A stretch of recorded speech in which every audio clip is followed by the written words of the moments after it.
الحمد لله نحمده ونستعينه ونستغفره ونؤمن به ونتوكل عليه ونعوذ بالله من شرور أنفسنا ومن سيئات أعمالنا من يهدي الله فلا مضل له ومن يضلله فلا هادي له ونشهد أن لا إله إلا الله وحده لا شريك له ونشهد أن سيدنا وحبيبنا ونبينا ومولانا محمدا عبده ورسوله أما بعد فيا أيها الحاضرون رحمكم الله قال الله تبارك وتعالى في كلامه المجيد وفي الفرقان الحميد أعوذ بالله من الشيطان الرجيم بسم الله الرحمن الرحيم إن الله وملائكته يصلون على النبي يا أيها الذين آمنوا صلوا عليه وسلموا تسليما اللهم صل على سيدنا وعلى آل سيدنا সকলে আরেকবার পড়েন اللهم صل على سيدنا وعلى آل سيدنا শেয়ারে হাজিরি অল্প সময়ের আলোচনা আর অল্প সময়ের আলোচনায় ভালো হইতে খেত বা কম রাখার কিছু নেই অল্প সময়ের আলোচনায় কি বেটার দীর্ঘ সময় ধরে ওয়াজ আছে এর মধ্যে কোনো বরকত নেই অল্প আল্লাহ রাসূল সাল্লাল্লাহু আলাইহি ওয়াসাল্লামের একটা হাদিস আছে যে মা বাল্লা ওয়া কাফা খায়রুন মিম্মা কাসরা ওয়া আলহা হুজুর পাক সাল্লাল্লাহু আলাইহি ওয়াসাল্লামের জাওয়ামিউল কালিম অর্থাৎ যে কথাগুলো সবথেকে বেশি গুরুত্বপূর্ণ হিসাবে আমাদের কাছে বিবেচিত হয়েছে তার মধ্যে এটা এটা উসুলি কথা হুজুর পাক সাল্লাল্লাহু আলাইহি ওয়াসাল্লাম বলেছেন যে মা বাল্লা ওয়া কাফা খায়রুন মিম্মা কাসরা ওয়া আলহা হুজুর পাক সাল্লাল্লাহু আলাইহি ওয়াসাল্লাম দেখো যেটা কম কিন্তু যথেষ্ট কম কিন্তু যথেষ্ট আপনি খাওয়ার ক্ষেত্রে ধরেন এক বাটি ভাত সামান্য একটু ডাল একটা তরকারির সাথে কম কিন্তু যথেষ্ট সেটা কিসের থেকে উত্তম যেটা কাসুরা অনেক বেশি কিন্তু আল্লাহ সেটা অর্জন করতে গিয়ে মানুষ পেরেশান হয়ে আপনার চারটে তরকারি পাঁচটা তরকারি সাতটা দশটা এমনকি কোথাও কোথাও কোনো অনুষ্ঠানের 25টা 30টা পুরো আইটেম তৈরি করা হয় এটা বেশি কিন্তু এটা তৈরি করতে গিয়ে এটা বানাতে গিয়ে মানুষ কি হয় ক্লান্ত হয়ে যায় এবং খেতে গিয়েও মানুষ ক্লান্ত হয় হুজুর পাক সাল্লাল্লাহু আলাইহি ওয়াসাল্লাম বললেন যেটা বেশি কিন্তু মানুষকে ক্লান্ত করে দেয় সেটা থেকে যেটা কম কিন্তু যথেষ্ট সেটা উত্তম সারা রাত ব্যাপী জলসা অনেক বেশি কিন্তু এটা করতে গিয়ে মানুষ ক্লান্ত হয়ে পড়ে মানে শরীর কষ্টকর হয়ে যায় সেটা থেকে সামান্য সময়ের আলোচনা সামান্য সময়ের ওয়াজ সেটা আমাদের জন্য কি তো অল্প সময়ের আলোচনা এই অল্প সময় আমি আপনাদের সাথে যে বিষয়টা নিয়ে আলোচনা করবো যেহেতু আজকের এই মাহফিলটা রাসূলুল্লাহ সাল্লাল্লাহু আলাইহি ওয়াসাল্লামের শানে মাহফিল সেজন্য আলোচনা করব একটু রাসূলুল্লাহ সাল্লাল্লাহু আলাইহি ওয়াসাল্লামের শান নিয়ে কোন বিষয় একটা প্রশ্ন আমি আপনাদের সামনে রাখবো সেটা হলো যে আমাদের কাছে আমাদের সমাজে একজন রাসূল একজন নবী আসার প্রয়োজনীয়তা কি ছিল একজন নবী একজন রাসূল আমাদের সমাজে আসার প্রয়োজনীয়তা কি ছিল কেন দরকার ছিল কি দরকার আমি আপনাদের সামনে তিনটে কারণ বলবো তিনটে কারণ যে তিনটে কারণে আমাদের সমাজে রাসূলুল্লাহ সাল্লাল্লাহু আলাইহি ওয়াসাল্লামের গুরুত্ব অনেক বেশি বলা যায় সবথেকে বেশি এমন তিনটে কারণ আছে যে তিনটে কারণে বিশ্ব মানবতার মুক্তির জন্য মানুষকে মানুষ হওয়ার জন্য মানুষকে দুনিয়া ও আখিরাতে নাজাত পাওয়ার জন্য রাসূলুল্লাহ সাল্লাল্লাহু আলাইহি ওয়াসাল্লামের জরুরত থেকে গেছে প্রথম কারণ কি প্রথম কারণ হলো যে মানুষ আমরা যারা মানুষ আছি আমরা প্রত্যেকেই কিন্তু আলেম তাই না? প্রত্যেকেই কোনো কোনো জিনিস আমরা জানি। আলেম বলতে বড় পণ্ডিত বোঝাচ্ছে না, কিন্তু আমরা অনেক কিছু জানি। যেমন এই যে এই এখানে যে বেলুন আছে, এখানে যতজন মানুষ বসে আছে, আমি যদি আপনাকে জিজ্ঞেস করি এখানে কোন কোন রঙের বেলুন আছে, কি বলবেন? কি বলবেন? কোন কোন রঙের বেলুন আছে বলেন? সবুজ সাদা। সবুজ আর সাদা। আপনি কি করে বলবেন সবুজ আর সাদা? সবুজ সাদা চোখ দেখে, চোখ দিয়ে দেখে, ঠিক না? তো আমরা প্রত্যেকেই এইভাবে বিভিন্ন জিনিসের আমরা এলেম অর্জন করি। কোনটা গরম, কোনটা ঠান্ডা, কোনটা সবুজ, কোনটা সাদা, কোনটা কেমন সুগন্ধ, কোনটা দুর্গন্ধ, কোনটা সুগন্ধ, আমরা এরকম আমরা প্রত্যেকেই বিচার করি। সেই বিচারগুলো করি কিসের মাধ্যমে? আমাদের পঞ্চ ইন্দ্রিয়ের মাধ্যমে। আমাদের চোখ, আমাদের নাক, আমাদের কান, আমাদের জিভ, আমাদের ত্বক, পঞ্চ ইন্দ্রিয়ের মাধ্যমে আমরা কি করি? এলেম অর্জন করি। আমাদের চারপাশের বিষয় জ্ঞান আহরণ করি এই পঞ্চ ইন্দ্রিয়ের মাধ্যমে। কিন্তু আমাদের এই পঞ্চ ইন্দ্রিয়ের মাধ্যমে অনেক এলেম অর্জন করা সম্ভব হলেও সব এলেম অর্জন করা সম্ভব নয়।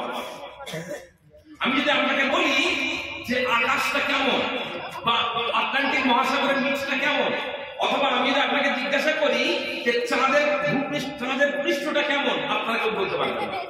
আপনাদের নিজেদের চোখ দিয়ে, কান দিয়ে, নাক দিয়ে, ত্বক দিয়ে সেটা অনুভব আপনারা কেউ করেননি, আমিও করি। মাউন্ট এভারেস্টের উপরটা কেমন, না আমরা চোখ দিয়ে দেখেছি, না আমরা কান দিয়ে সেখানে শুনেছি, না আমরা নাক দিয়ে সেখানে শুনেছি, তাই আমাদের কোনো আইডিয়াই নেই। তাহলে তখন আমরা কি করি? আমরা আমাদের আকলকে ব্যবহার করি এবং যারা সেই এক্সপেরিয়েন্সটাকে অর্জন করেছেন তাদের কাছ থেকে আমরা শিখি। যারা মাউন্ট এভারেস্টের উপরে গেছেন, যারা তাদের উপরে গেছেন, তাদের কাছ থেকে আমরা শিখি, আমরা জানি এবং আমরা আমাদের আকলকে ব্যবহার করি। তবে দেখা গেল আমাদের এলেম অর্জন করার প্রথম মাধ্যম হলো আমাদের পঞ্চ ইন্দ্রিয়, দ্বিতীয় হলো আমাদের আকল। কিন্তু এই আকল তারও একটা সীমা আছে। আমাদের বুদ্ধি, আমাদের মেধা, তার একটা কি আছে? সীমা আছে। এই সীমার পরবর্তীতেও কিছু এলেম আছে যে এলেমকে আমাদের জানতে হয়। এমন কিছু এলেম আছে যে এলেমের কাছে আমাদের আকল পৌঁছায় না, কিন্তু আমাদের জানতে হয়। যেমন কবরের ভিতরে কি হয়, কিয়ামত কি জিনিস, জান্নাত কি জিনিস, জাহান্নাম কি জিনিস, ওহী কিভাবে নাযিল হয়, আল্লাহ তাআলা কে, এগুলো কি আমাদের আকল আমাদের জানাতে অক্ষম।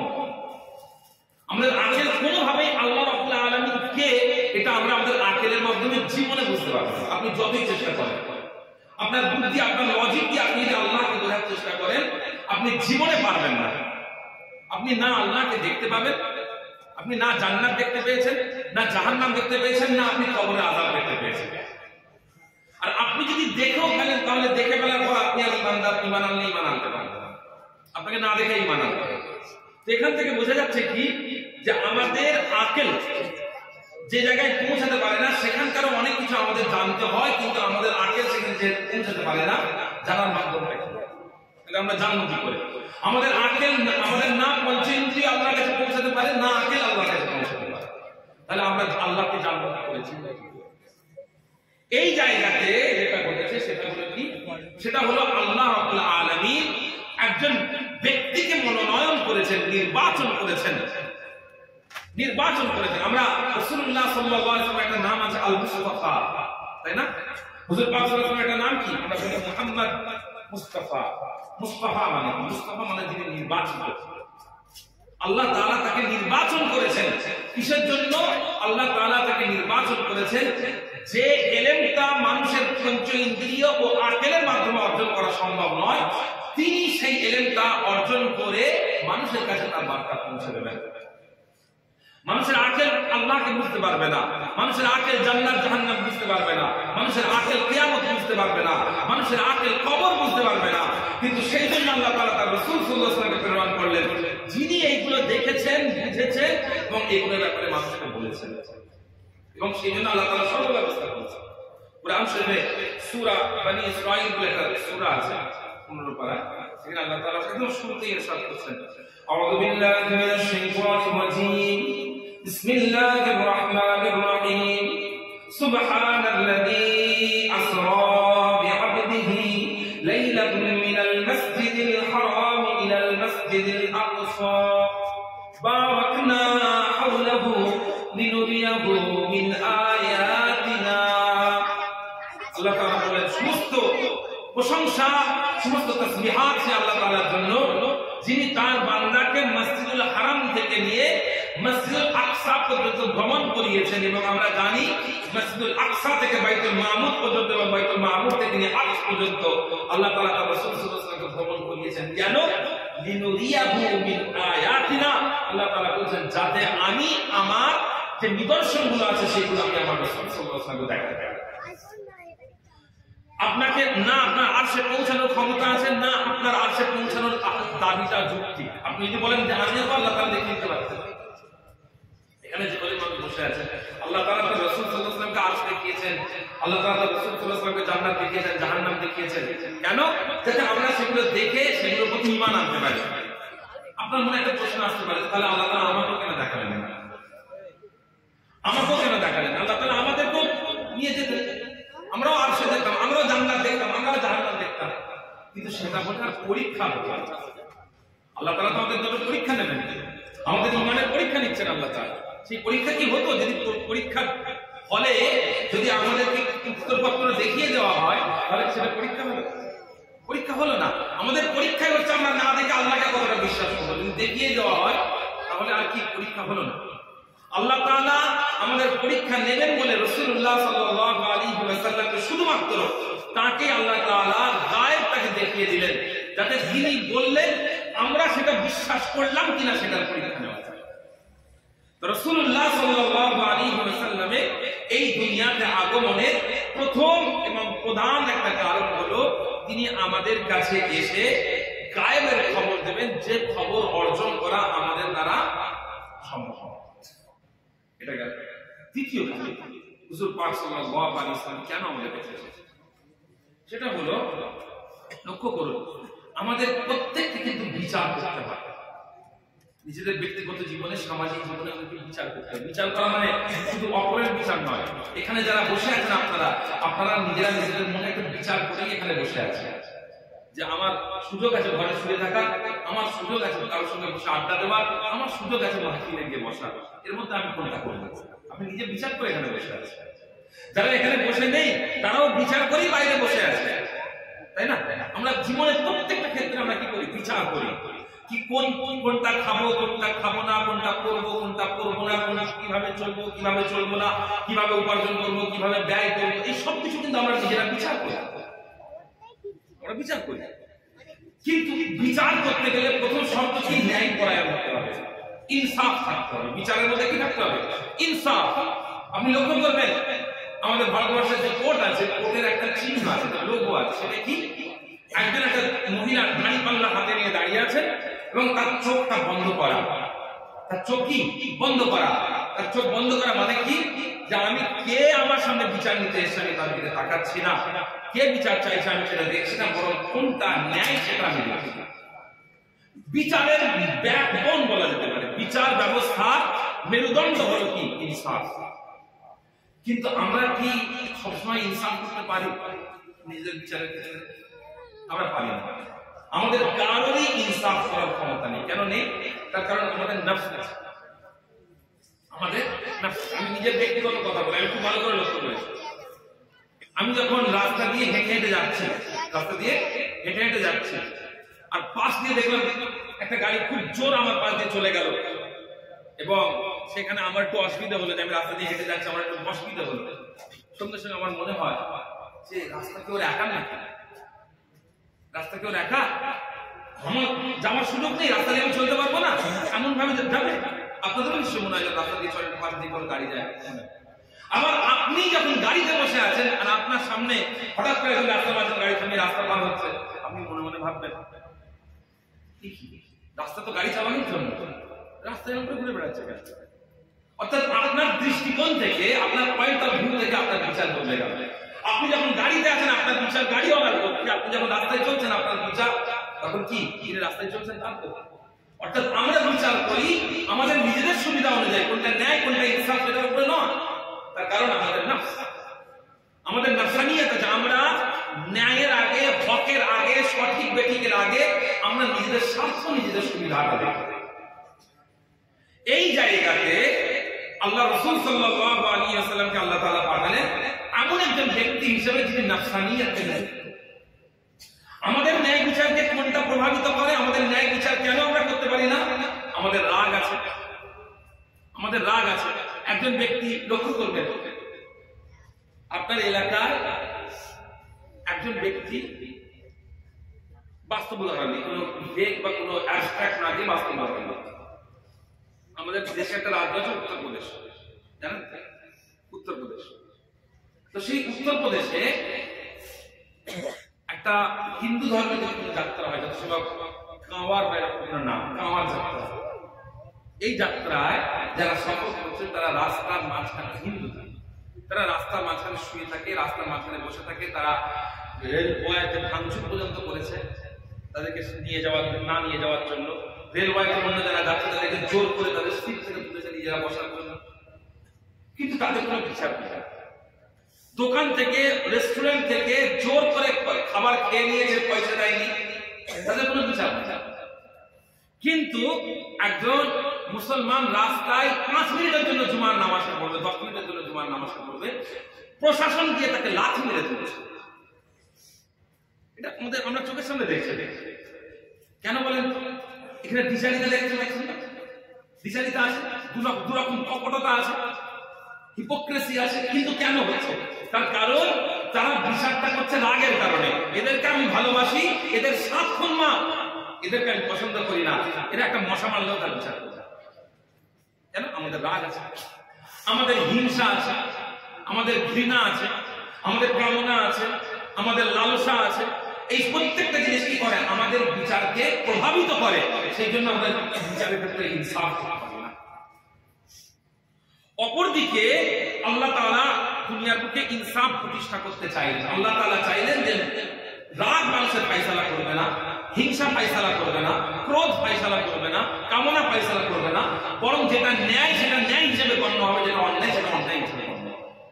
কিন্তু প্রত্যেকটা মানুষের মধ্যে যদি রাগ, ক্রোধ, হিংসা, বিদ্বেষ এইগুলো তাদের বিচার ব্যবস্থাকে প্রভাবিত করে, তাহলে ইনসাফ প্রতিষ্ঠা করবে। ঠিক এই কারণে আল্লাহ রাব্বুল আলামিন এমন একজন রাসূল, এমন একজন নবীকে দুনিয়ার বুকে পাঠালেন, যিনি রাগ থেকে মুক্ত, যিনি হিংসা থেকে মুক্ত, যিনি ক্রোধ থেকে মুক্ত, বরং তিনি হচ্ছেন সেলফলেস। তার নিজের নিজস্বতা নেই। বিচারের ক্ষেত্রে, চিন্তাধারার ক্ষেত্রে, ফায়সালার ক্ষেত্রে তিনি নিজের ইত্তেবায়ে হাওয়া, নিজের নফসিয়তের দ্বারা অনুপ্রাণিত নয়, সেখান থেকে তার কোনো প্রভাবিত নয়, বরং তার প্রত্যেকটা কথা, প্রত্যেকটা কাজ আল্লাহ রাব্বুল আলামিনের হুকুমে সরাসরি বাস্তবায়ন। আল্লাহ তাআলা এটা বলে দিয়েছেন, আউযু বিল্লাহি মিনাশ শাইতানির রাজীম, বিসমিল্লাহির রাহমানির রাহিম, ওয়ান নাজমি ইযা হাওয়া মা দাল্লা সাহিবুকুম ওয়া মা গাওয়া ওয়া মা ইয়ানতিকু আনিল হাওয়া ইন হুয়া ইল্লা ওয়াহয়ুন ইউহা। আল্লাহ রাব্বুল আলামিন বলে দিলেন যে ওয়ান নাজমি ইযা হাওয়া, আকাশের তারকার কসম যখন তারা ধাবিত হয়, মা দাল্লা সাহিবুকুম ওয়া মা গাওয়া, তোমাদের নবী তিনি পথভ্রষ্ট নন এবং তিনি পথহারাও নন, বরং ওয়া মা ইয়ানতিকু আনিল হাওয়া, তোমাদের নবী তিনি নফস থেকে, নিজের বুদ্ধি থেকে, নিজের চিন্তা থেকে, নিজের ধারণা থেকে কোনো কথা বলেন না, কোনো কাজ করেন না। ইন হুয়া ইল্লা ওয়াহয়ুন ইউহা, তার প্রত্যেকটা কথা, প্রত্যেকটা কাজ হলো আল্লাহর পক্ষ থেকে আসা। যিনি নিজে ক্রোধ থেকে মুক্ত, হিংসা থেকে মুক্ত, লোভ থেকে মুক্ত, লালসা থেকে মুক্ত, কামনা থেকে মুক্ত, এবং যিনি নিজে নিজের চিন্তা থেকে কোনো কাজ করেন না, সব আল্লাহ রাব্বুল আলামিন যেটা বলেন সেটাই করেন, যেটা বলেন সেটাই বলেন, তার মাধ্যমে এই দুনিয়ার মধ্যে কি প্রতিষ্ঠা হওয়া সম্ভব? ইনসাফ প্রতিষ্ঠা হওয়া সম্ভব। আর রাসূলুল্লাহ সাল্লাল্লাহু আলাইহি ওয়াসাল্লাম করে দেখিয়েছেন। আমি আপনাদের সামনে একটা হাদিস বলবো যেটা আমাদের সামনে এটাকে স্পষ্ট করে দেবে। হাদিসটা কোথায় আছে? বুখারী শরীফে আছে 3475তম হাদিস, মুসলিম শরীফে আছে 1688তম হাদিস, এবং এটা আবু দাউদ শরীফেও আছে, তিরমিজি শরীফেও আছে। হাদিসটা কি? মক্কার একটা খুব বড় গোত্র ছিল। মক্কা, আমরা যে সমাজে বাস করি আমরা বুঝতে পারবো না, মক্কা গোত্র ভিত্তিক, কাবিলা ভিত্তিক সমাজ ছিল। প্রত্যেকটা গোত্র তাদের নিজস্ব ইকোসিস্টেম ছিল, তারা নিজেরা নিজেদের মধ্যে থাকতো। কোনো ইউনিভার্সালিজম যেটা আমাদের সমাজে আছে, যে সবাই এক, আপনি শেখ, আমি সৈয়দ, আমি কুরাইশি, আমি অমুক, আমি অমুক, আমি কাজী, আপনি খান, আপনি মন্ডল, আমরা বর্তমান কি সব মিশে গেছে। যদি আমাদের সমাজে এক সময় পর্যন্ত এটা ছিল না, এক সময় পর্যন্ত এটা কি ছিল না, বিয়েটা নিজের বংশে দিতে হবে, লেনদেনটা নিজের বংশে হবে, এটা এক সময় ছিল। কিন্তু এখন এটা কি হয়েছে? আস্তে আস্তে মিটে গেছে। কিন্তু তৎকালীন সময়ে যেটা খুব জোরদার ছিল, প্রত্যেকে নিজের কবিলা নিজের গোত্রের মধ্যে থাকতো। তো আরবের একটা বড় গোত্র ছিল আল মাখজুম। গোত্রের নাম কি? আল মাখজুম। আমরা আবু জাহালের নাম শুনেছি, এই আবু জাহাল এ ছিল মাখজুম গোত্রের। খুব বড় গোত্র, খুব প্রভাবশালী গোত্র। হুজুর পাক সাল্লাল্লাহু আলাইহি ওয়াসাল্লাম যখন মক্কা বিজয় করেন, তার পরের ঘটনা, এই মাখজুম গোত্রের একজন মহিলা চুরি করে ধরা পড়লেন। আর ইসলামী চোরের বিচার কি? আস-সারিকু ওয়াস-সারিকাতু ফাকতাউ আইদিয়াহুমা। একজন ব্যক্তি তিনি যদি চুরি করেন, সে পুরুষ হোক অথবা নারী হোক, তার হাত কেটে দিতে হবে। তবে কিছু সিস্টেম আছে, আমি সেই দিকে যাচ্ছি না। এমনই নয় যে একজন একটা গাছ থেকে আম চুরি করেছে বা একটা পুকুর থেকে মাছ চুরি করেছে বলে তার হাত কেটে দেবে, ব্যাপারটা না। চুরিটাও বড় মাপের হতে হবে। চুরির একটা সিস্টেম আছে যে এত মূল্যের জিনিস চুরি করলে তবে তার হাত কাটা হবে। যাই হোক, তিনি চুরি করেছেন এবং রাসূলুল্লাহ সাল্লাল্লাহু আলাইহি ওয়াসাল্লামের সামনে সেই চুরির বিচার এলো। আল্লাহ রাসূল সাল্লাল্লাহু আলাইহি ওয়াসাল্লাম বলেন যে তার হাত কেটে দিতে। এবারে চিন্তা করেন, আমাদের সমাজে ধরেন এখানে একজন লোক বসে আছে, এখানে একজন মানুষ বসে আছেন, আল্লাহ না করেন তার দুটো হাত এখান থেকে কাটা, কবজি থেকে তার দুটো হাত কি কাটা। আমি কি ভাববো, আপনি কি ভাবছেন? কোন অ্যাক্সিডেন্টে কেটেছে, কারখানায় কাজ করতে গিয়ে কেটেছে, অথবা কোনো রোগ হয়েছিল, রোগের কারণে ডাক্তার কেটে দিয়েছে, তাই না? এটাই তো ভাববো আমরা। কিন্তু চিন্তা করেন, যদি আমাদের সমাজে ইসলামিক রাষ্ট্র চলতো, যেখানে ইসলামী আইন বাস্তবায়ন হয়, যেখানে চোরের হাত কাটা হয়, সেখানে যদি এই জায়গায় এসে একজন বসেন যার হাত দুটো কাটা, আমার কি মনে হবে? নিশ্চয়ই চুরি করতে গিয়ে ধরা পড়েছে, তাই হাত কেটে দিয়েছে, তাই না? সুতরাং একজন ব্যক্তি চুরি করলে তার হাত কাটার শাস্তির বিধান এমন একটা বিধান যে তার চুরির সাক্ষ্য সারা জীবন বয়ে বেড়াবে। এখন মাখজুম গোত্রের একজন মহিলা চুরি করেছে, রাসূল পাক সাল্লাল্লাহু আলাইহি ওয়াসাল্লাম বলেন তার হাত কাটতে হবে। এই কথা শুনে মাখজুম গোত্রের মানুষেরা খুব চিন্তায় পড়ে গেল যে তাদের গোত্রের বদনাম হবে। তাদের গোত্রের একজন মহিলা যেখানে যাবে, লোক সেখানে বলে বেড়াবে যে চুরি করেছে বলে এর হাত কাটা হয়েছে। এটা তাদের কাছে খুব বড় বলে মনে হয়। হাদিসে এসেছে কি? আন্না কুরাইশান আহাম্মাহুম শা'নুল মারআতিল মাখজুমিyyati আল্লাতী সারাকাত। কুরাইশদের কাছে মাখজুম গোত্রের যে মহিলা চুরি করেছে তার হাত কাটার বিধানটা খুব কঠিন বলে মনে হয়। এত কঠিন বিচার, তার হাত কাটতে হবে। এই সময়তে তারা কি করলো? فقالوا ومن يتكلم فيها رسول الله صلى الله عليه وسلم। তারা চিন্তা করলো যে এই ব্যাপারে আমরা রাসূলুল্লাহ সাল্লাল্লাহু আলাইহি ওয়াসাল্লামের সাথে আলোচনা করি, দেখি আলোচনা করে একটা মিডল পয়েন্ট বের করা যায় কিনা। ঠিক আছে, চুরি করেছে, এত টাকা জরিমানা দিয়ে দাও, ঠিক আছে এই শাস্তি দিয়ে দাও, অন্য কিছু একটা বিধান দিয়ে দাও, কিন্তু হাত কেন কাটা না হয়, একটু আলোচনা করি, একটা যে অন্য কোনো মিডল পয়েন্টে আসা যায়। কিন্তু রাসূল পাক সাল্লাল্লাহু আলাইহি ওয়াসাল্লাম কে কথা বললেন? কার কথা বলার সাহস আছে? فقالوا ومن يجترئ عليه إلا أسامة بن زيد حب رسول الله صلى الله عليه وسلم। তারা বললেন যে কে রাসূলুল্লাহ সাল্লাল্লাহু আলাইহি ওয়াসাল্লামের সাথে কথা বলার সাহস করে? কার সাহস আছে যে এই ব্যাপারে রাসূলুল্লাহ সাল্লাল্লাহু আলাইহি ওয়াসাল্লামের সামনে বলবে?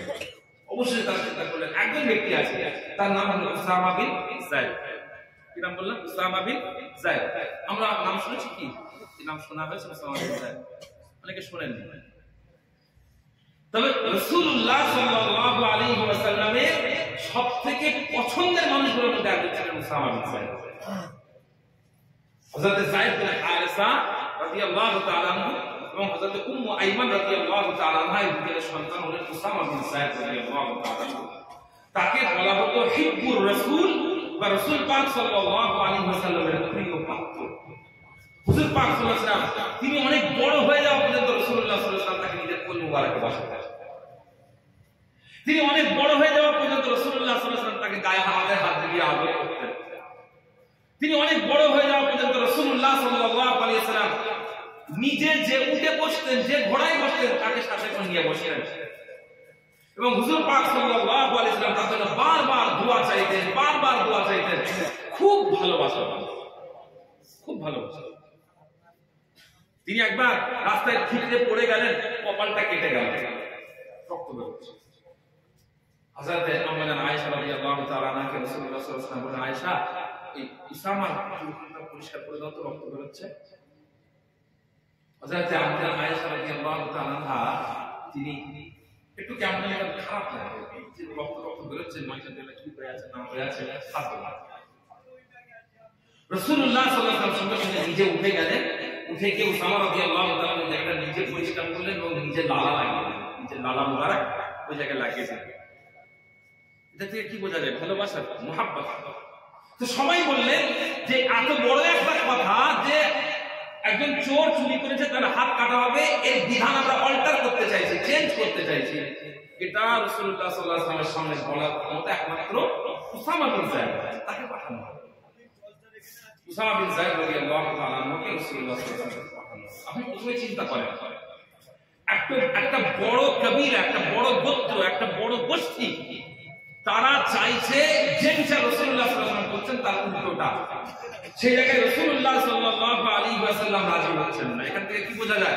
তিনি কোনো সিদ্ধান্ত ভয়ের উপরে নিতেন না, ভয়ের ভিত্তিতে কোনো সিদ্ধান্ত নিতেন না। যে এত বড় একটা গোত্র, আমি যদি তাদের বিরুদ্ধে একটা সিদ্ধান্ত নিই তাহলে এরা আমার বিরুদ্ধে বিদ্রোহ করে বসবে, এই ভয়ে আমি সিদ্ধান্ত পাল্টে দিই।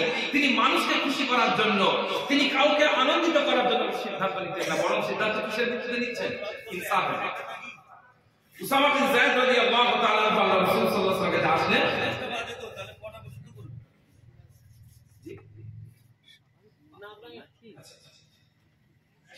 হযরত উসামা বিন যায়েদ রাদিয়াল্লাহু তাআলা তিনি রাসূলুল্লাহ সাল্লাল্লাহু আলাইহি ওয়াসাল্লামের কাছে গেলেন। যাওয়ার পর তিনি রাসূল সাল্লাল্লাহু আলাইহি ওয়াসাল্লামকে বললেন যে আপনি ফায়সালাটা পাল্টান, চেঞ্জ করেন, আমি আপনাকে যে অনুরোধ করছি আপনি অন্য ফায়সালা করেন। সেই সময় রাসূলুল্লাহ সাল্লাল্লাহু আলাইহি ওয়াসাল্লাম হযরত উসামা রাদিয়াল্লাহু তাআলা করে বলেন, فقال رسول الله صلى الله عليه وسلم أتشفع في حد من حدود الله يا أسامة؟ এ উসামা, তুমি আল্লাহর কোরআনের হুকুমের বিরুদ্ধে আমার কাছে সুপারিশ করছো। আল্লাহর কোরআন বলছে হাত কাটতে হবে, তুমি আমার কাছে সুপারিশ করছো, পাল্টা চেঞ্জ করছো। উসামা রাদিয়াল্লাহু চুপ হয়ে গেল। রাসূলুল্লাহ সাল্লাল্লাহু আলাইহি ওয়াসাল্লাম দাঁড়ালেন, একটা বক্তব্য দেওয়ার জন্য। আমি তিনি সকলের সামনে বললেন, ثم قال إنما أهلك الذين قبلكم أنهم كانوا إذا سرق فيهم الشريف تركوه وإذا سرق فيهم الضعيف أقاموا عليه الحد। হুজুর পাক সাল্লাল্লাহু আলাইহি ওয়াসাল্লাম বললেন, তোমাদের আগে যে গোত্ররা ছিল সেগুলো সব ধ্বংস হয়ে গেছে, তোমাদের আগে যে জনপদ ছিল, যে সিভিলাইজেশন ছিল, যে সমাজ ছিল, সেটা ধ্বংস হয়ে গেছে। আদ ধ্বংস হয়েছে, সামুদ ধ্বংস হয়েছে, অন্যান্য বড় বড় সিভিলাইজেশন সমাজ ধ্বংস হয়ে গেছে। তাদের ধ্বংস হয়ে যাওয়ার একটা বড় কারণ হলো যখন তাদের মধ্যে ইদা সারাকা ফীহিমুশ শরীফু তারাকুহু, যখন তাদের মধ্যে কোনো বড় ব্যক্তি চুরি করত তাদেরকে তারা ছেড়ে যেত। বড় ব্যক্তি, বড় ফ্যামিলি, বড় পরিবার, বড় টাকা পয়সাওয়ালা, বড় ক্ষমতাশালী, তারা যদি চুরি করতো তাদেরকে কি করতো? ছেড়ে দিত। কিন্তু ওয়াইদা সারাকা ফীহিমুদ দাঈফ, যখন তাদের মধ্যে কোনো দুর্বল চুরি করতো, আকামু আলাইহিল হাদ, তার উপর তারা শাস্তি জারি করত। আপনি লক্ষ্য করবেন আমাদের সমাজে একজন কাউন্সিলর, একজন কন্ট্রাক্টর, একজন রাজনৈতিক ব্যক্তিত্ব, তিনি একটা গ্রামের রাস্তা চওড়া হওয়ার কথা 10 ফুট, সে জায়গায় 8 ফুট করে দিয়ে সেটার পয়সা থেকে নিয়ে নিয়েছে। একজন বড় রাজনৈতিক ব্যক্তিত্ব, তার কোনো বিজনেস নেই, কোনো ব্যবসা নেই, কোনো চাকরি নেই, কিছুই নেই, কিন্তু তার বাড়িতে 5 তলা, কয়েকটা বড় বড় প্রপার্টি, কোথা থেকে আসছে? আপনার কোনো অধিকার নেই তাকে জিজ্ঞাসা করার। শাস্তি দেওয়া তো দূরের কথা, শাস্তি দেওয়া তো অনেক দূরের কথা, কোনো অধিকার নেই।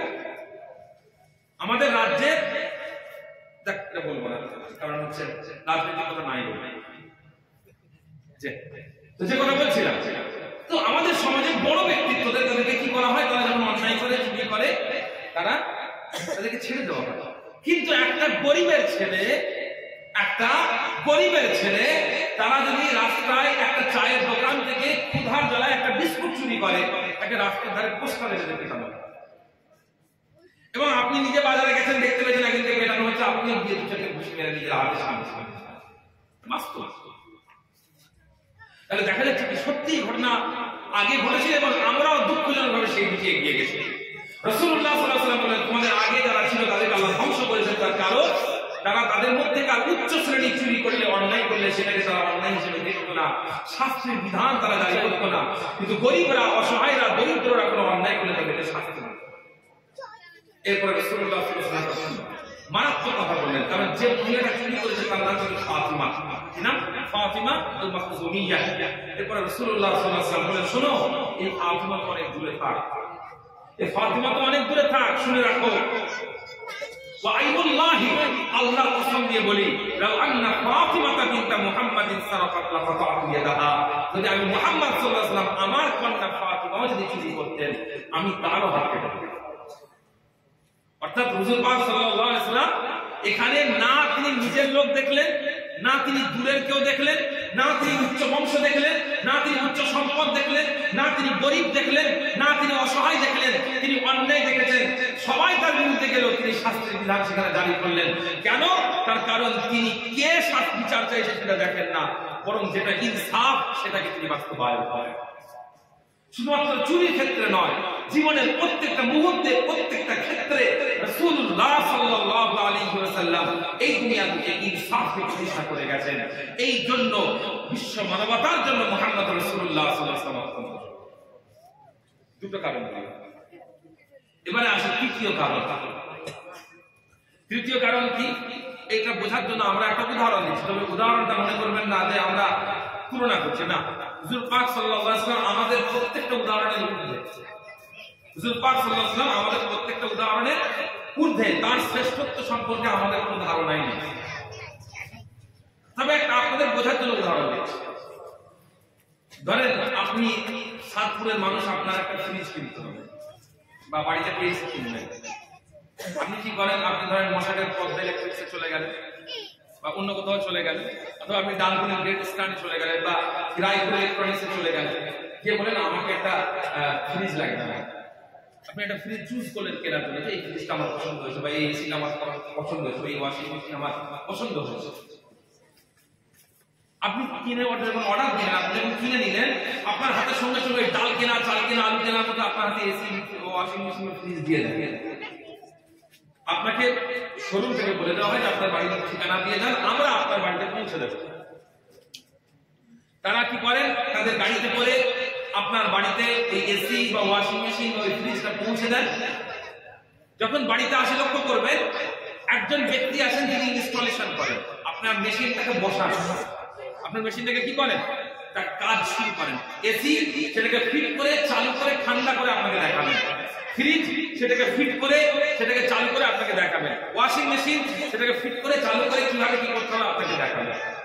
একজন ব্যক্তি থাকে, আর প্যাকেটের ভেতরে একটা বই থাকে, যে বইটার নাম হলো ইউজার ম্যানুয়াল। এর মধ্যে আপনাকে বলে দেওয়া হচ্ছে কিভাবে ফিট করবেন, কিভাবে ইউজ করবেন, কিভাবে চালাবেন, কিভাবে চালালে ভালো, কিভাবে চালালে খারাপ। ছোট থেকে বড় বিভিন্ন মেশিন, যন্ত্র যেগুলোর মধ্যে জটিলতা আছে, সেগুলোর ক্ষেত্রে এগুলো থাকে। একজন ইনস্টলেশনের জন্য থাকে, আর একজন সেটাকে দেখিয়ে দেওয়ার জন্য থাকে। একটা ফ্রিজ, একটা ওয়াশিং মেশিন, একটা এসি বা অন্যান্য যে কোনো মেশিনের থেকে অনেক জটিল একটা যন্ত্র, অনেক জটিল একটা সিস্টেম হচ্ছে এই দুনিয়া। এই দুনিয়া কিভাবে পরিচালিত হবে, কিভাবে চলবে, মানুষ কিভাবে চলবে, মানুষের হক কি আছে, পশুর হক কি আছে, দুনিয়া কেমন ভাবে থাকবে, দুনিয়ার মানুষ তাদের আখলাক কেমন হবে, চরিত্র কেমন হবে, চিন্তাধারা কেমন হবে, এগুলো অনেক জটিল একটা প্রক্রিয়া। এর মাধ্যমে এটা কিন্তু আল্লাহ তাআলা একটা নির্ধারণ করে দিয়েছেন, এগুলো কেমন হবে। আল্লাহ তাআলা নির্ধারণ করে দিয়েছেন যে এটা এইভাবে চলবে। দুনিয়া আমি আল্লাহ সৃষ্টি করেছি, আমার হুকুম দুনিয়া এইভাবে চলবে। এর জন্য আল্লাহ রাব্বুল আলামিন আমাদেরকে একটা কিতাব দিয়েছেন, যে কিতাব আমাদেরকে বলে দেবে ইউজার ম্যানুয়াল, এই দুনিয়া কিভাবে চলবে তার পদ্ধতি একটা কিতাবের মধ্যে লেখা আছে। সেই কিতাবের নাম হলো আল কুরআনুল কারীম। তার নাম কি? আল কুরআনুল কারীম। আর রাসূলুল্লাহ সাল্লাল্লাহু আলাইহি ওয়াসাল্লাম বলেন সেই মেশিনটা কিভাবে চলবে, দুনিয়া কিভাবে চলবে, তার চূড়ান্ত বাস্তবায়নকারী।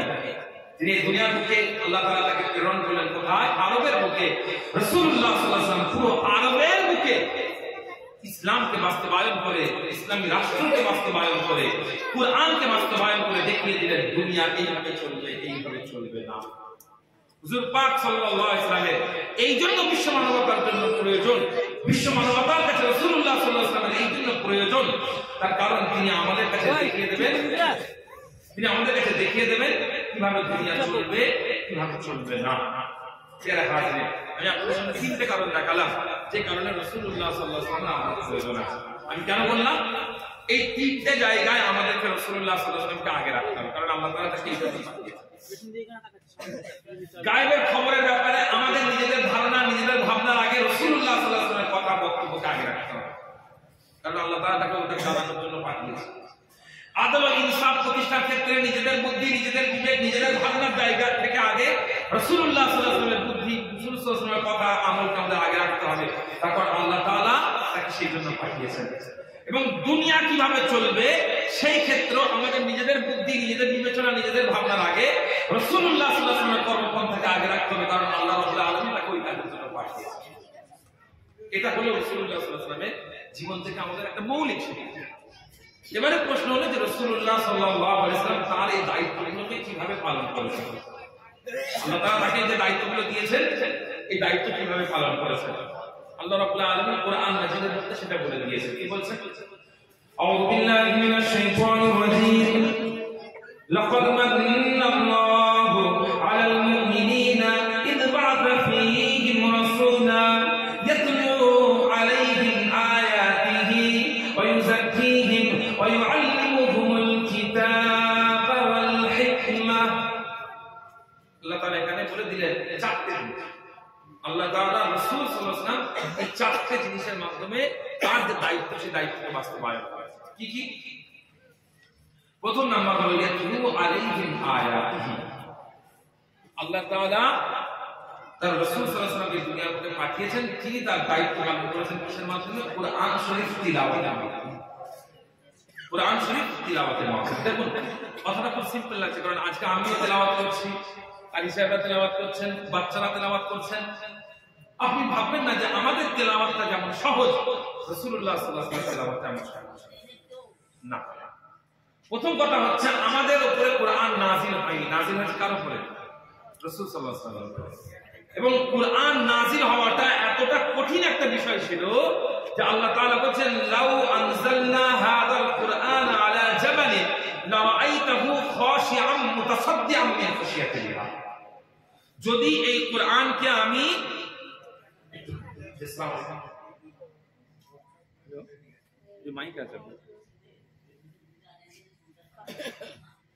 আল্লাহ তাআলা বলছে লাউ আনজালনা হাযাল কুরআন আলা জাবাল, এই কোরআনকে আমি যদি কোনো পাহাড়ের উপরে অবতীর্ণ করতাম লারাআইতাহু খাশিআম মুতাসাদ্দিআ, দেখতে পেতে যে সেই পাহাড় ভীত হয়ে চূর্ণ বিচূর্ণ হয়ে গেছে তার ভয়ে মিন খাশিয়াতিল্লাহ। আল্লাহ তাআলা কোরআন এমন একটা গ্রন্থ যেটার সরাসরি নুজুল স্বয়ং পাহাড় সহ্য করতে পারবে না।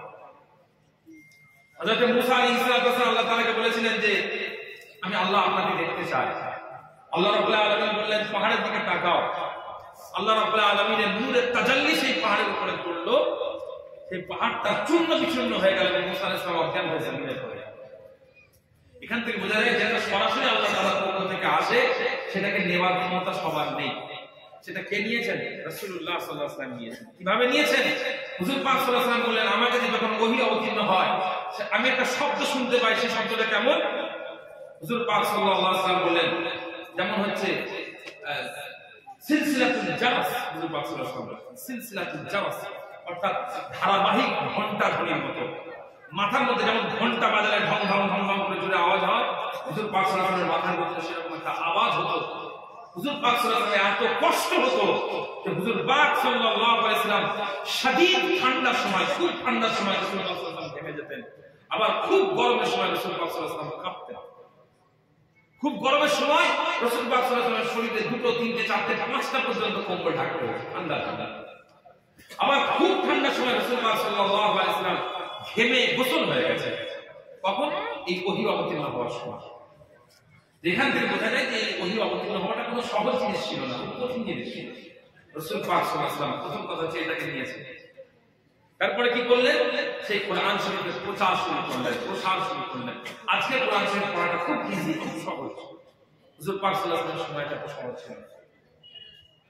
আল্লাহ তাআলা আয়াত নাযিল করলেন আউযু বিল্লাহি মিনাশ শাইতানির রাজীম বিসমিল্লাহির রাহমানির রহিম ইয়া আইয়ুহাল মুদ্দাসসির কুম ফাআনযির ওয়া রাব্বাকা ফাকাব্বির।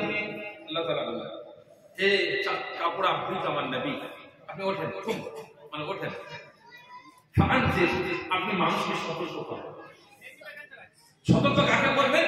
আল্লাহ তাআলা বলেন আশীরাতাকাল আকরাবিন, আপনার নিকটজন, আপনার কাছের জন, আপনার এলাকার মানুষ, আপনার আত্মীয়, আপনার স্বজন, আপনার প্রতিবেশী, তাকে আগে সতর্ক করে। কিসের ব্যাপারে? জাহান্নামের ব্যাপারে। কিসের ব্যাপারে? কবরের আযাবের ব্যাপারে। রাসূলুল্লাহ সাল্লাল্লাহু আলাইহি ওয়াসাল্লাম সকালবেলা বাইরে বের বলেন, মানুষজন মক্কার চারপাশে একটা বাজার, একটা মানুষজনের ভিড়, সেই জায়গায় রাসূলুল্লাহ সাল্লাল্লাহু আলাইহি ওয়াসাল্লাম চাপলে আবু কুবাইস পাহাড়ে উঠলেন, উঠে দাঁড়িয়ে বললেন, ইয়া সাবাহা, রাসূলুল্লাহ ডাক দিলেন, ইয়া সাবাহা। এটা আরবের মূলত যখন কেউ কোনো বিপদের মধ্যে পড়ে, সেই বিপদটাকে আঁচ করে, তখন এই শব্দটা হয়। দেখতে পাচ্ছ দূর থেকে একটা শত্রু দল এগিয়ে আসছে, একটা দস্যু দল এগিয়ে আসছে, বা কঠিন ঝড় এগিয়ে আসছে, এই সময় তারা এরকম ভাবে ডাকেন, ইয়া সাবাহা, মানে অনেক কঠিন সকাল এসেছে। যখন রাসূলুল্লাহ সাল্লাল্লাহু আলাইহি ওয়াসাল্লাম কথা বললেন, সমস্ত মক্কার মানুষেরা কুরাইশরা তারা আবু কুবাইস পাহাড়ের চারপাশে এসে জড়ো হয়ে গেল। কি ব্যাপার, কেন ডাক দিলে? তখন রাসূলুল্লাহ সাল্লাল্লাহু আলাইহি ওয়াসাল্লাম বলেন, দেখো আমি যদি তোমাদের বলি যে এই পাহাড়ের পেছন দিকে মক্কার কুরাইশদের শত্রু দল অপেক্ষা করছে, তারা চাইছে কখন মক্কার কুরাইশরা তারা একটু অমনোযোগী হবে, তখন তারা এসে তোমাদের উপরে হামলা করবে, আক্রমণ করবে, ঝাঁপিয়ে পড়বে। আমি যদি এই খবর তোমাদেরকে দিই, তোমরা আমার কথা বিশ্বাস করবে কিনা? সঙ্গে সঙ্গে মক্কার সমস্ত কুরাইশ বলল, আমরা আপনাকে আল আমিন হিসেবে চিনি, আমরা আপনাকে চির সত্যবাদী হিসেবে চিনি, আপনি যদি বলেন তাহলে সত্যই। হুজুর পাক সাল্লাল্লাহু আলাইহি ওয়াসাল্লাম বললেন, তোমাদের এই বিশ্বাসের ভিত্তিতে আমি একটা কথা বলি, সেটা হলো তোমরা যে মূর্তি পূজা করছো, উপাসনা করছো, সেটা সঠিক পন্থা নয়। সঠিক পন্থা হলো এক আল্লাহর ইবাদত করা। যদি তোমরা তার দিকে এগিয়ে না যাও, তাহলে আল্লাহ রাব্বুল আলামিনের আযাবে তোমরা গ্রেফতার হবে। এই কথা বলার সাথে সাথে আপনার কি মনে হয় মক্কার কুরাইশরা অ্যাকসেপ্ট করে নিল, মেনে নিল? না, সঙ্গে সঙ্গে আবু জাহাল, আবু লাহাব, তারা যে ভাষাটা প্রথমে যে ভাষাটা বলল সেটা হচ্ছে ওয়াইলাল্লাহি ওয়া তাব্বাল্লাহ। আবু লাহাব সে বলল তাব্বাল্লাহ, তাব্বাল্লাহ মানে তুমি ধ্বংস হও, বলি নাউযুবিল্লাহ। হুজুর পাক সাল্লাল্লাহু আলাইহি ওয়াসাল্লাম তাব্বাল্লাহ, আল্লাহ তাআলা যে এত রাগান্বিত হলেন, আল্লাহ তাআলা আয়াত নাযিল করলেন, তাব্বাত ইয়াদা বিলাহাবিন ওয়া তাব। আমার রাসূল সাল্লাল্লাহু আলাইহি ওয়াসাল্লামকে যে বলে ধ্বংস হও, আমি আল্লাহ বলছি সে ধ্বংস হবে, সে ধ্বংস। আপনি লক্ষ্য করেন রাসূলুল্লাহ সাল্লাল্লাহু আলাইহি ওয়াসাল্লাম প্রথম যখন কোরআন শরীফের আয়াত তেলাওয়াত করলেন, তখন থেকে একটা হস্টাইল পরিবেশ, একটা শত্রুতা, একটা বিদ্বেষ, একটা বিরোধিতা শুরু হলো। এবং হুজুর পাক সাল্লাল্লাহু আলাইহি ওয়াসাল্লামের ইন্তেকালের আগে পর্যন্ত এই বিরোধিতা জারি ছিল। হুজুর পাক সাল্লাল্লাহু আলাইহি ওয়াসাল্লাম দুনিয়া ছেড়ে চলে যাওয়ার আগ পর্যন্ত এই কোরআনের বিরোধী হুজুর পাক সাল্লাল্লাহু আলাইহি ওয়াসাল্লামের সমাজে থেকেছে। তারা কোনো দুশমনী বাদ রাখেনি। হুজুর পাক সাল্লাল্লাহু আলাইহি ওয়াসাল্লাম সিজদা দিচ্ছেন, তার পিঠের উপরে মরা উটের ভুঁড়ি চাপিয়ে দিয়েছে। হুজুর পাক সাল্লাল্লাহু আলাইহি ওয়াসাল্লাম নামাজ পড়ছেন, গায়ে চাদর আছে, একজন কমবাক মালউন এসে রাসূলুল্লাহ সাল্লাল্লাহু আলাইহি ওয়াসাল্লাম সেই চাদরটা ধরে হুজুর পাক সাল্লাল্লাহু আলাইহি ওয়াসাল্লাম গলায় এত জোরে পেঁচিয়ে ধরলেন যে হুজুর পাক সাল্লাল্লাহু আলাইহি ওয়াসাল্লাম দম বন্ধ হয়ে গেল। হযরত আবু বকর সিদ্দিক রাদিয়াল্লাহু তাআলা তাড়াতাড়ি ছাড়। চিন্তা করতে পারেন, একটা দৃশ্য চিন্তা করেন, হুজুর পাক সাল্লাল্লাহু আলাইহি ওয়াসাল্লাম নামাজ পড়ছেন, সিজদায় আছেন, তার পিঠের উপরে একটা ভারী ইটের একটা ভুঁড়ি চাপিয়ে দেওয়া হলো, এবং উটের ভুঁড়ি এত ভারী হয় যে একটু আচমকা মানুষের শরীরের উপরে পড়লে মানুষ মারা যেতে পারে। এত ভারী, মানুষের ঘাড় ভেঙে যেতে পারে, মানুষের পিঠ ভেঙে যেতে পারে।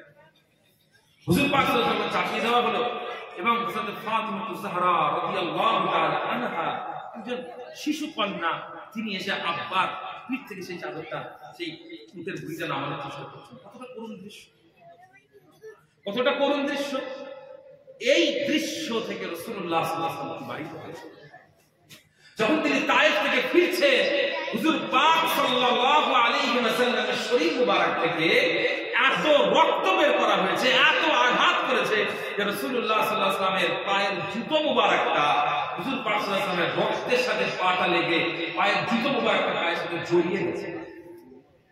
রক্ত শুকিয়ে গেলে কি হয়? আঠালো হয়ে যায়। রক্ত শুকিয়ে গেলে আঠালো হয়ে যায়। হুজুর পাক সাল্লাল্লাহু আলাইহি ওয়াসাল্লামের শরীর মুবারক থেকে রক্ত পড়িয়ে জুতো এবং পায়ের মাঝখানে চলে গেছে, গিয়ে শুকিয়ে হুজুর পাক সাল্লাল্লাহু আলাইহি ওয়াসাল্লামের জুতো মুবারক আর পা মুবারক একত্রিত হয়ে গেছে, জুড়ে গেছে। এতটা কষ্ট আঘাত সহ্য করেছেন মুহাম্মদ রাসূলুল্লাহ সাল্লাল্লাহু আলাইহি ওয়াসাল্লাম, কারণ কুরআন তেলাওয়াত করে শোনানোর জন্য। তো রাসূলুল্লাহ সাল্লাল্লাহু আলাইহি ওয়াসাল্লাম তার দায়িত্ব, রেসপন্সিবিলিটিস কিভাবে পালন করলেন? কোরআন শরীফ তেলাওয়াতের মাধ্যমে। সমস্ত অর্থ, সমস্ত ভয়ঙ্কর পরিস্থিতি, সমস্ত হস্টিলিটিকে রাসূল পাক সাল্লাল্লাহু আলাইহি ওয়াসাল্লাম উপেক্ষা করে, সমস্ত শত্রুতাকে উপেক্ষা করে কোরআনকে সামনে তুলে। আর এই জন্য হুজুর পাক সাল্লাল্লাহু আলাইহি ওয়াসাল্লাম উম্মত হিসেবে আমাদের দায়িত্ব হচ্ছে এই কোরআনকে সবথেকে বেশি গুরুত্ব দেওয়া। কারণ হুজুর পাক সাল্লাল্লাহু আলাইহি ওয়াসাল্লাম সমস্ত কষ্টকে উপেক্ষা করে কোরআনকে আগে দেওয়া। আমাদের কাজ কি তাহলে? কোরআন শরীফকে মজবুত করে ধরা। কিভাবে ধরবো? আমি আপনাদেরকে কয়েকটা পয়েন্ট বলি।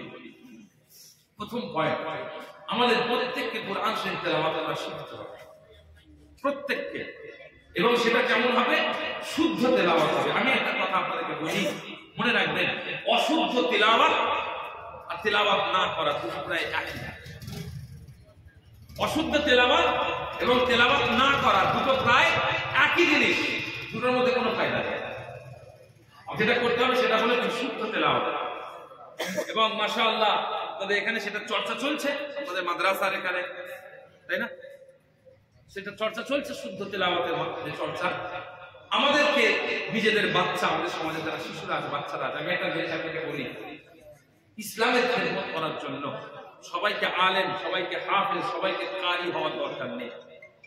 বরং আমি বিশ্বাস করি যে বর্তমান সময়ে ইসলামের খিদমতের জন্য ডাক্তার, ইঞ্জিনিয়ার, উকিল, ব্যারিস্টার, সাংবাদিক, সব রকমের আমাদেরকে মানুষ তৈরি করতে হবে। একজন হাফেজ, তার দ্বারা ইসলামের যে খিদমত সম্ভব, একজন ডাক্তারের দ্বারাও সেই খিদমত সম্ভব, বা তার থেকে বেশি খিদমত সম্ভব।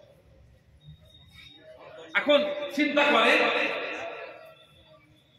আমাদের দেশে কত পরিমাণ মুসলমান নির্দোষ অবস্থায় জেলে বন্দী আছে, জানেন? কত পরিমাণ মুসলমান নির্দোষ অবস্থায় জেলে বন্দী আছে। ভারতবর্ষের যতগুলো জেল আছে, সেই জেলে যতগুলো মানুষ বন্দী আছে, তার মধ্যে যত সম্ভব 40% মানুষ মুসলমান। কত? 40%। মুসলমানদের পপুলেশন কত?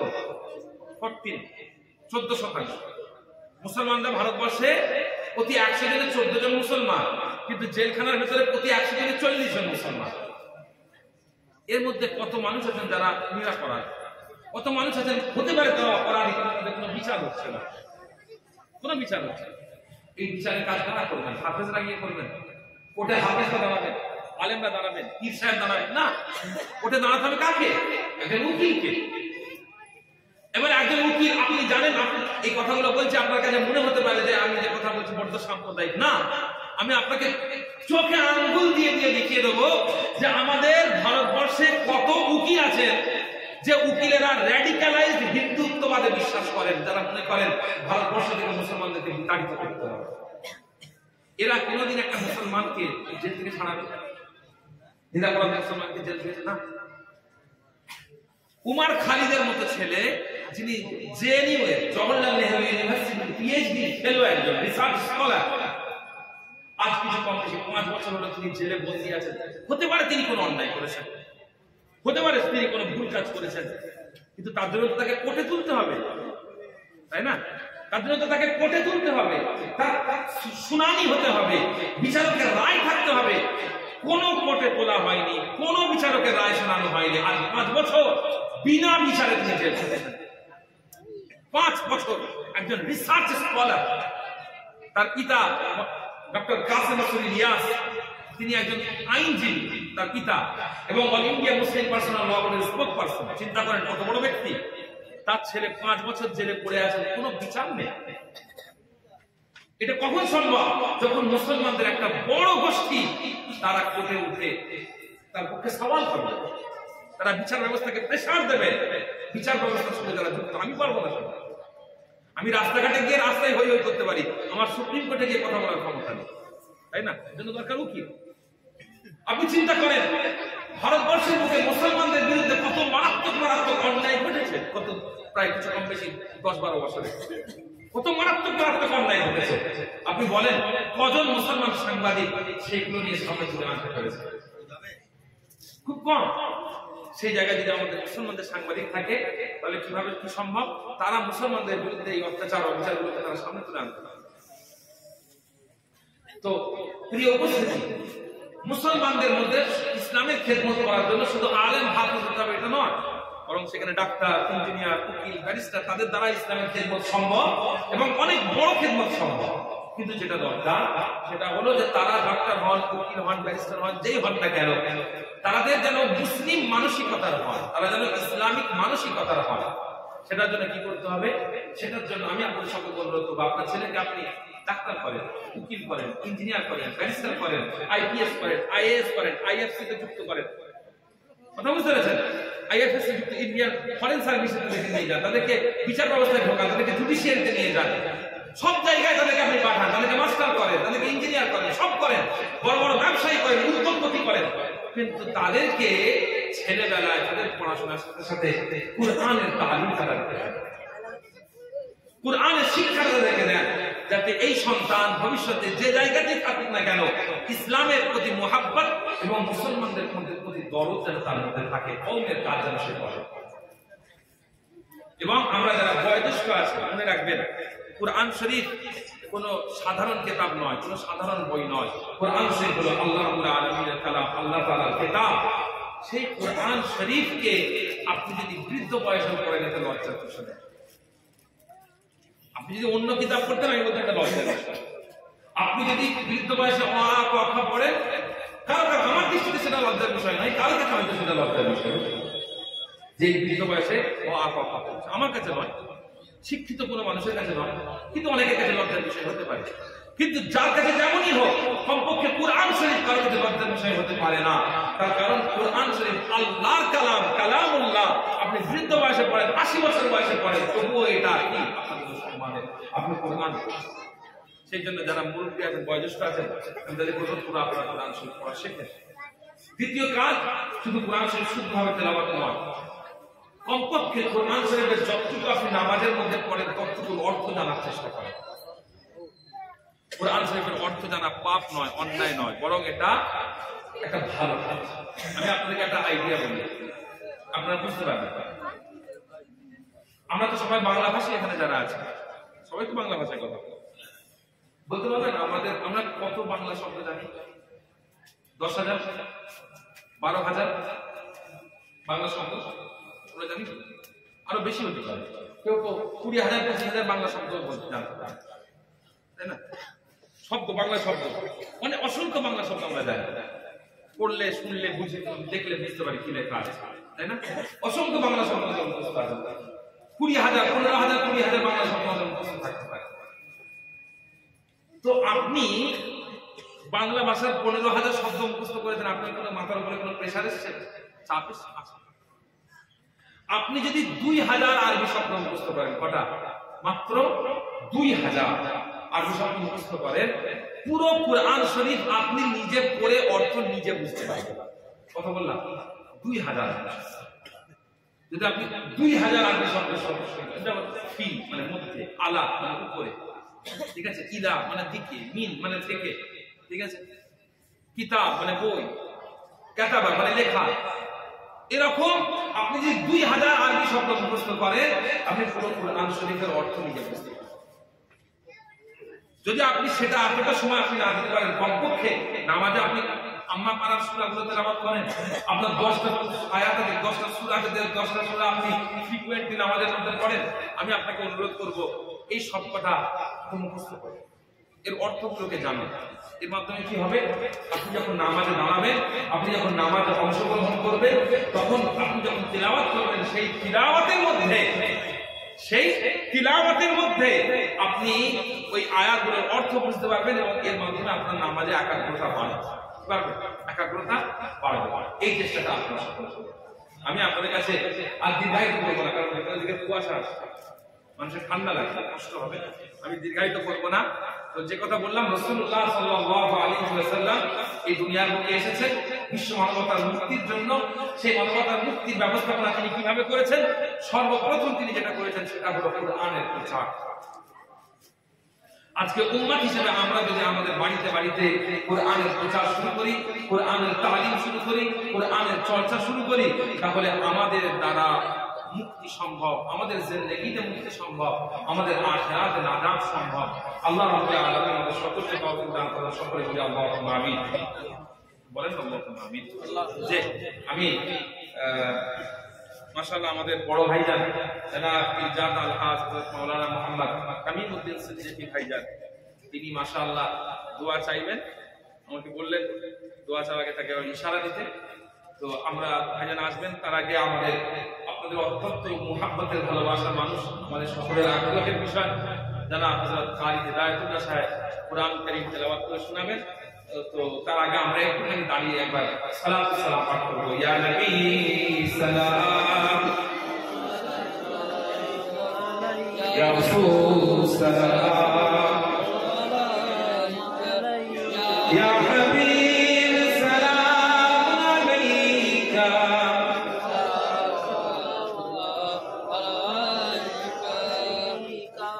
طلع البدر علينا من ثنية الوداع وجب الشكر علينا ما دعا لله الداعي يا نبي يا رسول سلام عليك يا حبيب سلام عليك سلام عليك أيها المختار فينا زادنا الحب حنينا جئتنا بالخير دينا يا ختام المرسلين يا نبي سلام عليك يا رسول سلام عليك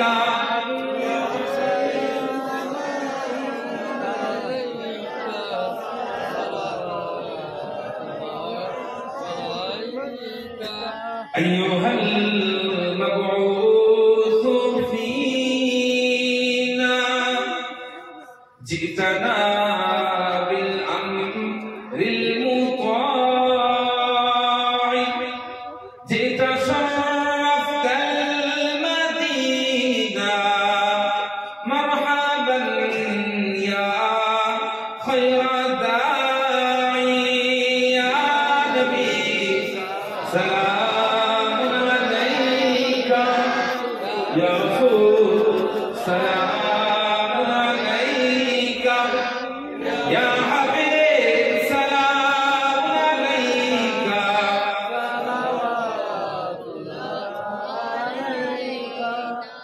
يا حبيبي يا محمد يا عروس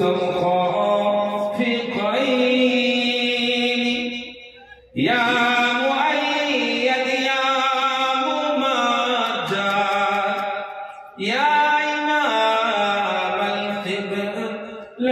القبلتين يا نبي سلام عليك يا رسول يا حبيب سلام عليك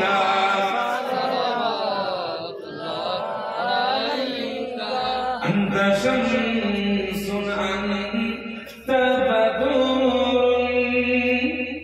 أنت نور فوق النور أنت إكسير وغالي أنت مصباح صدوري يا نبي سلام عليك يا رسول سلام عليك يا حبيب سلام عليك صلوات الله عليك صل وسلم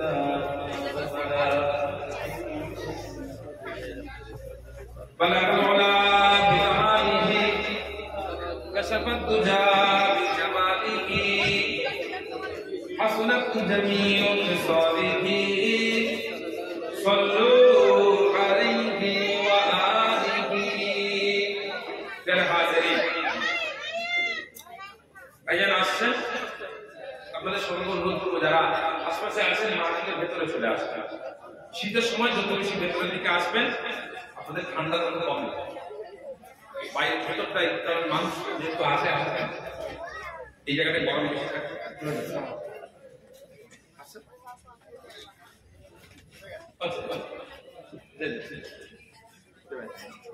জি মাশাআল্লাহ, আমাদের তারিক ভাই তিনি আসছেন।